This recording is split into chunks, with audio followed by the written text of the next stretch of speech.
Okay. म्हणजे संकल्प म्हणजे किती दिवसाचा असं काही असं बघा प्रॅक्टिकली किती दिवसाचं असं घ्यायला पाहिजे की 6 महिने किंवा वर्षभर किंवा सव्वा वर्ष रादर, कारण आपण म्हणजे काम करणारं नोकरी बरोबर व्यवसाय बरोबर. करणारे आहोत. त्याच्यामुळे तुम्ही सव्वा वर्ष सांगू शकता की मी सव्वा वर्षात संकल्प कंप्लीट करेन. 6 लाख. 6 लाख हां. म्हणजे श्री स्वामी समर्थ या नावाचा मी 6 लाख जप करेन. स्वामी माझी ही इच्छा आहे ती ओके. पूर्ण करा. इथे एक स्टार मार्क येतो, ओके. तो म्हणजे चांगली. हम्म. माझ्याशी संबंधित, माझ्या कुटुंबाशी संबंधित चांगली इच्छाच पूर्ण होते, बरोबर. इतर नाही. तर आणि असं सहज बोलली. तर म्हणाली ठीक आहे मी करेन. म्हटलं ओके. आणि मी म्हणजे काही असं ध्यानीमणी नाही, पण सहज मी म्हटलं ना, माध्यम असतो आपण. करेक्ट. आजही मी कदाचित माध्यम आहे. या घटनेनंतर कोणाच्या तरी आयुष्यात काहीतरी बदल नियोजित केलाय त्यांनी, म्हणून मला हे सुचलं. करेक्ट. तर ती म्हणाली ओके. आणि मी झालं, आम्ही चहा घेतला, निघालो. तिने कॉफी घेतली माझ्या मैत्रिणीने. आणि आता नाव मी डिस्क्लोज नाही करू शकत. अच्छा, तुमच्या माहितीसाठी सांगते, ती मैत्रिणी याच सोसायटीत तुमच्या राहते. ओके. ओके. सो ते झालं. आणि ती पण म्हणाली बरं झालं गं तू सांगितलं. म्हटलं अगं मला सहज वाटलं, कारण माझा स्वतःचा अनुभव होता त्याच्याचा, तोही मी तुम्हाला सांगते. वास्तूसाठी अतिशय लाभदायी उपाय आहे तो. तर तो ते घेतला आणि आम्ही निघून गेलो.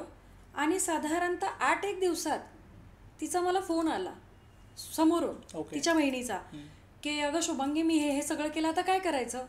तर म्हटलं ठीक आहे तू संकल्प पूर्तता कर, मठात जा.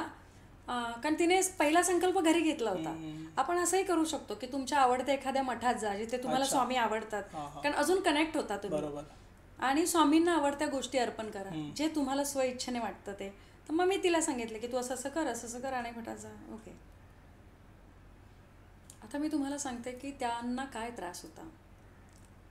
त्या गेली 20 वर्ष एका किडनीवर जगत होत्या आणि चमच्याने पाणी प्यायच्या. चमच्याने डॉक्टरने मोजून पाणी दिलं होतं, एवढे चमचे पाणी प्यायचं. ओके. आणि ते इतकं पेनफुल आयुष्य त्या जगत होत्या.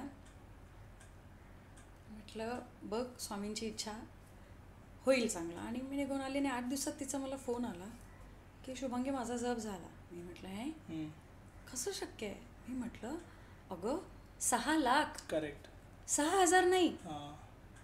तर मला म्हणाली हो मी 6 लाख केला. ओके. 8 दिवसात.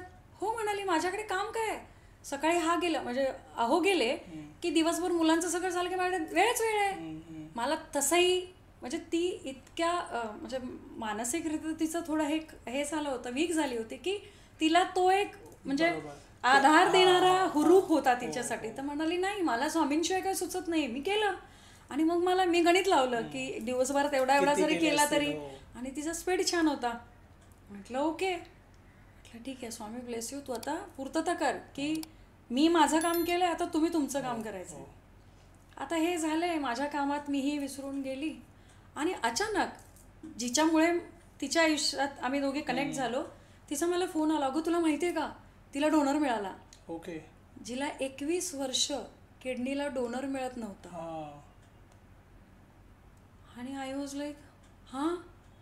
तर म्हटलं खरं सांगते. ती म्हणाली हो. आणि म्हणते नुसता डोनर नाही मिळाला, ती किडनी तिला मॅच पण झाली. ओके.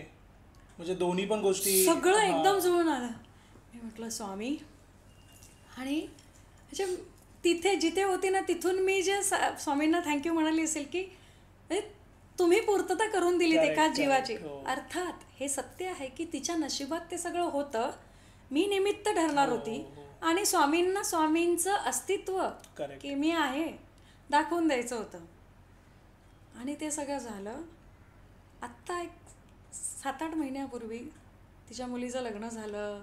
सगळं ते सोहळे ती एन्जॉय करू शकली. म्हणजे हे सगळं, ही घटना मी तुम्हाला साधारणतः 2018-19ची सांगते. ओके. आणि त्या घटनेनंतर मात्र म्हणजे म्हटलं ना तुम्हाला, मी मागे पॉडकास्टमध्ये पण एक एक्सपिरियन्स सांगितलं बघा. स्वामी तुम्हाला सांगतात म्हणजे त्यांना तुम्हालाही काहीतरी शिकवायचं असतं आणि तुम्हालाही काहीतरी शिकवायचं असतं. मग त्या 2 व्यक्तींना ते जोडतात.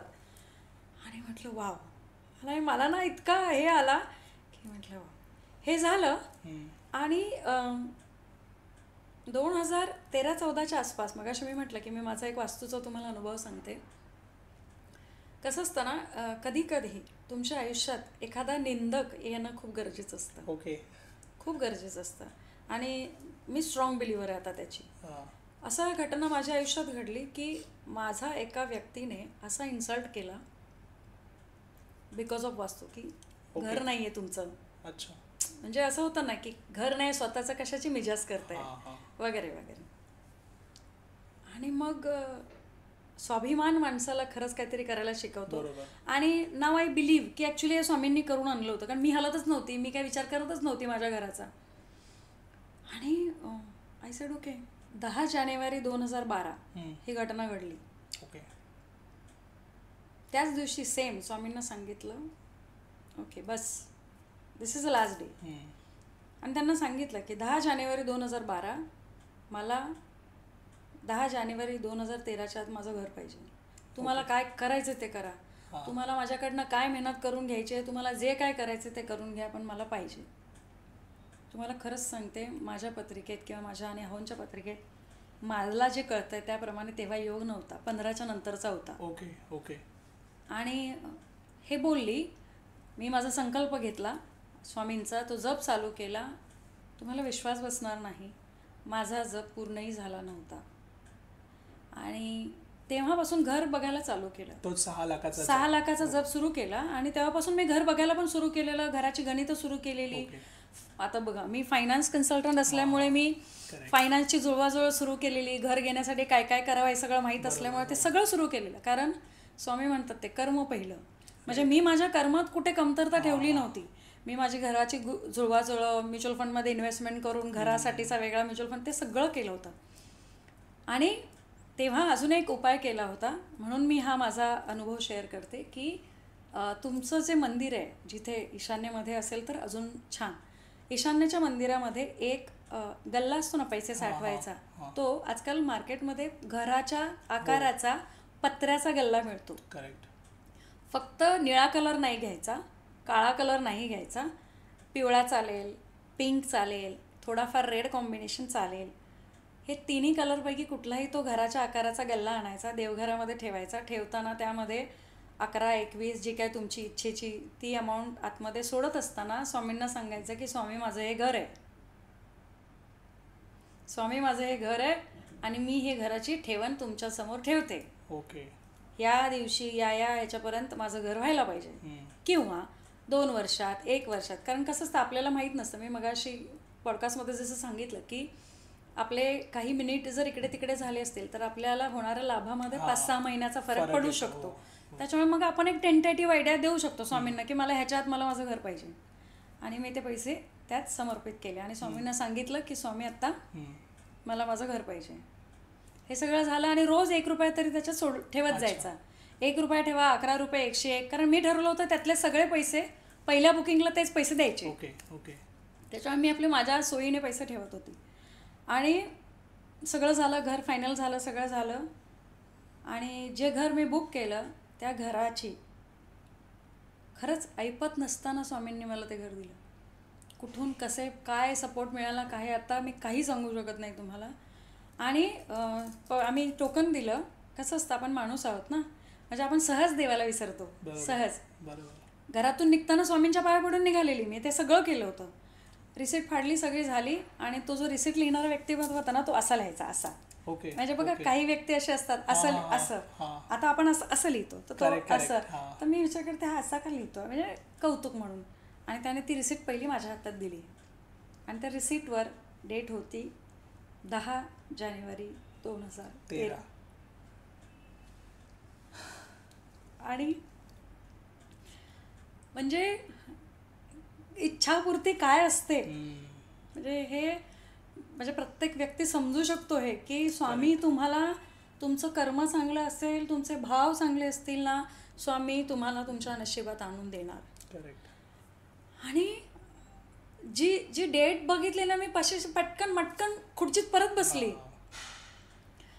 अमोलला यातलं काही माहीत नव्हतं. ओके. कारण हा माझा भाव, माझा इच्छा, माझा संकल्प. आणि मग मी त्याला सांगितलं की अमोल तुला माहिती आहे काय असं असं असं झालं. तिथून आम्ही ती पावती घेऊन गेलो, मठात गेलो रामनगरच्या, तेच माझे फेवरेट डोंबिवलीला, स्वामी हां.